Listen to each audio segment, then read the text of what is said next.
Cristo, sacerdote y sacrificio perfecto. Sección del culto antiguo.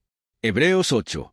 1. El punto principal de lo que venimos diciendo es que tenemos un sumo sacerdote tal, aquel que se sentó a la derecha del trono de la majestad en el cielo.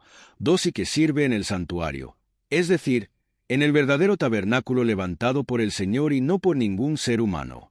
3. A todo sumo sacerdote se le nombra para presentar ofrendas y sacrificios, por lo cual es necesario que también tenga algo que ofrecer.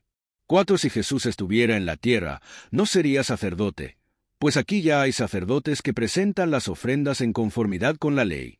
5. Estos sacerdotes sirven en un santuario que es copia y sombra del que está en el cielo, tal como se le advirtió a Moisés cuando estaba a punto de construir el tabernáculo.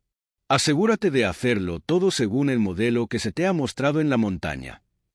6. Pero el servicio sacerdotal que Jesús ha recibido es superior al de ellos, así como el pacto del cual es mediador es superior al antiguo, puesto que se basa en mejores promesas.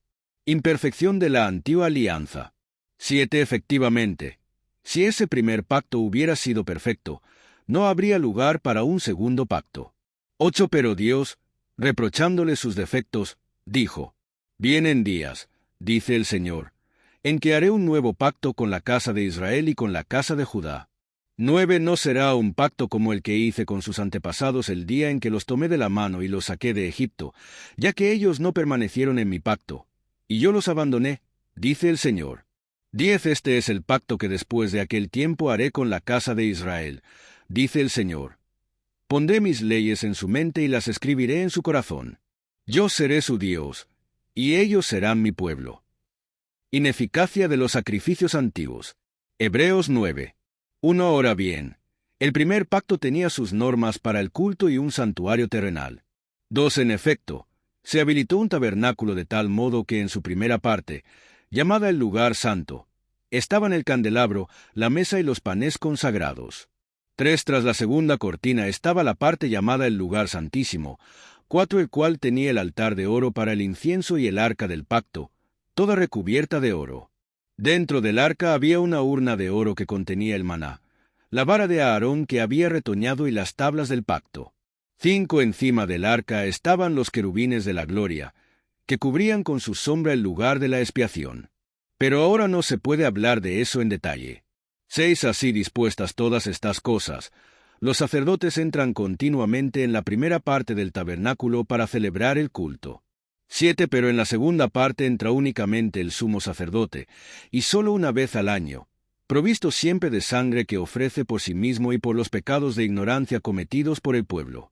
8. Con esto, el Espíritu Santo da a entender que, mientras siga en pie el primer tabernáculo, aún no se habrá revelado el camino que conduce al lugar santísimo. 9. Esto nos ilustra hoy día que las ofrendas y los sacrificios que allí se ofrecen no tienen poder alguno para perfeccionar la conciencia de los que celebran ese culto. 10. No se trata más que de reglas externas relacionadas con alimentos, bebidas y diversas ceremonias de purificación, válidas solo hasta el tiempo señalado para reformarlo todo. El sacrificio perfecto de Cristo.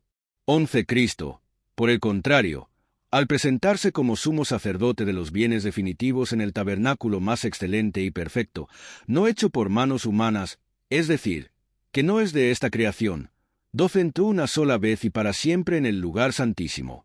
No lo hizo con sangre de machos cabríos y becerros, sino con su propia sangre, logrando así un rescate eterno.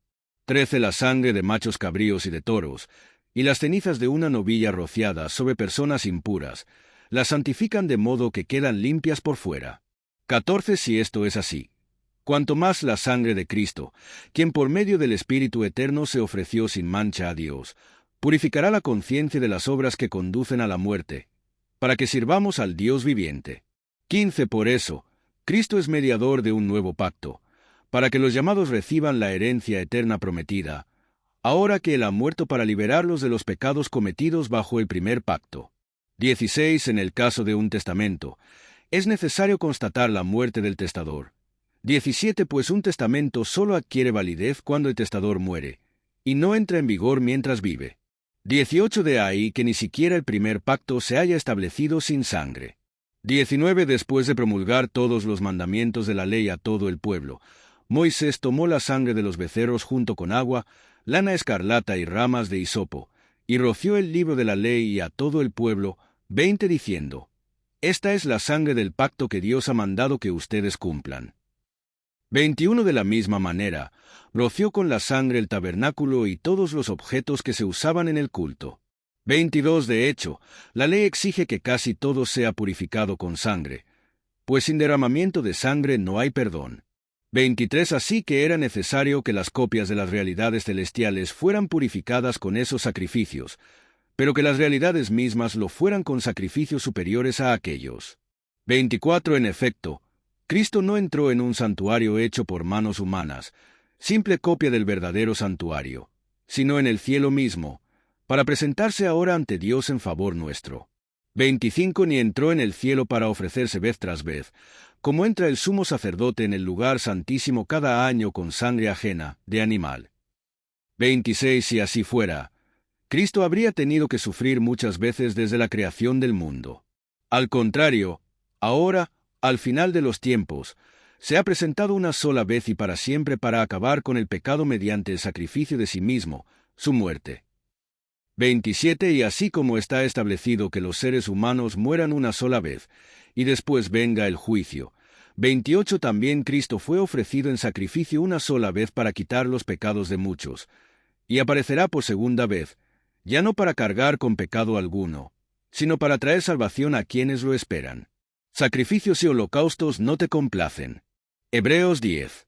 1 La ley es sólo una sombra de los bienes venideros, y no la presencia misma de estas realidades. Por eso nunca puede, mediante los mismos sacrificios que se ofrecen sin cesar año tras año, hacer perfectos a los que adoran. 2 De otra manera, ¿no habrían dejado ya de hacerse sacrificios? Pues los que rinden culto, purificados de una vez por todas, ya no se habrían sentido culpables de pecado. 3 Pero esos sacrificios son un recordatorio anual de los pecados. 4 Ya que es imposible que la sangre de los toros y de los machos cabríos quite los pecados. 5 Por eso, al entrar en el mundo, Cristo dijo, A ti no te complacen sacrificios ni ofrendas. En su lugar, me preparaste un cuerpo. 6 No te agradaron ni holocaustos ni sacrificios por el pecado. 7 Por eso dije, aquí me tienes, como está escrito de mí en el libro. He venido, oh Dios, a hacer tu voluntad. 8 Primero dijo, Sacrificio y ofrendas, holocaustos y expiaciones no te complacen ni fueron de tu agrado, a pesar de que la ley exigía que se ofrecieran.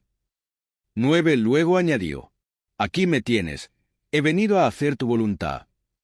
Así quitó lo primero para establecer lo segundo. 10 Y en virtud de esa voluntad, somos santificados mediante el sacrificio del cuerpo de Jesucristo, ofrecido una vez y para siempre.